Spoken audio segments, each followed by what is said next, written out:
Okay, today's lesson is about why your videos aren't doing so well. It might be because you're just thinking about that one or two videos you've uploaded and not realizing that YouTube doesn't really rate your videos anymore. They rate your channel.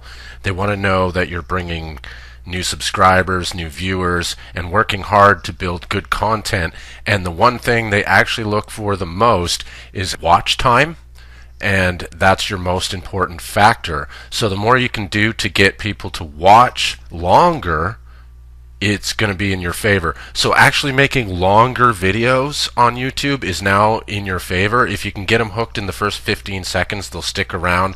So if you have a longer video, it's going to do well. Okay, so that's today's lesson, is make longer videos and do everything you can. When you go to analytics in YouTube, go to overview, go do everything you can to increase likes, increase comments, increase shares, increase videos and playlists, and definitely increase subscribers.